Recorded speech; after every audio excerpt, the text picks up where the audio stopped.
All right, let's get started here. We're going to go straight into correlation for this. So before we get into all the hows and whats and how do you draw it, how do you pair them and all that stuff, let's get into the core basics of the correlation. Let's get you a proper introduction so that there is no confusion on how it's supposed to be done.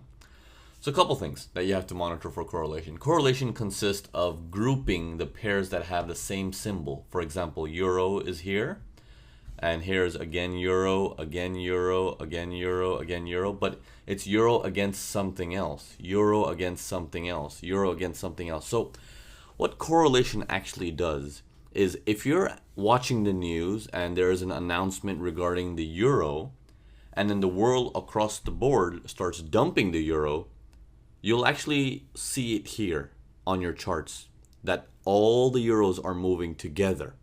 And if they're moving together, you know the world's focus is on euro. And that becomes an eye for us. It's that extra edge that the average person does not know because they're constantly focused on looking at a single pair at a time.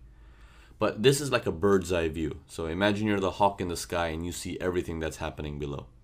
Okay, so what we're doing here is giving you the ability to step away from the news and actually have the same information that the news may give, but more detailed here, because news may say one thing and the markets usually go the other way. Okay, I'm sure you've noticed that by now. But price won't be wrong. Price will never lie, right? The chart's there. You can't fake that. It's already there. So when you see prices rising across the board everywhere, then you're like, okay, well, it looks like euro is rising. Or if you see prices dropping across the board, you see euros dropping. So correlation consists of, I like to look at it based on 6 or 7 pairs.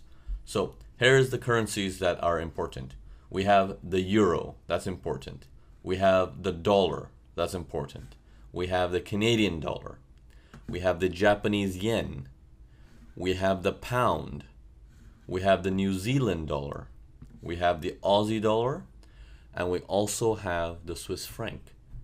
Okay, these are the major currency pairs of the world. This is the major pairs I personally like to watch. Haven't been watching Swiss franc so much lately, but it's there. I'm going to be bringing it back anyways. Okay, so correlation works on pairs that show you similar symptoms. Okay, so for example, if you notice on this last wave here, markets are going up, up, up, up, up. Here on EuroCAD, last wave, markets are going up, up, up, up, up. Euro yen, last wave, markets are going up, up, up. Euro pound, last wave, markets were going up, up. Euro New Zealand, same thing. Euro Aussie, same thing. However, in the long spectrum, the charts look a little bit different.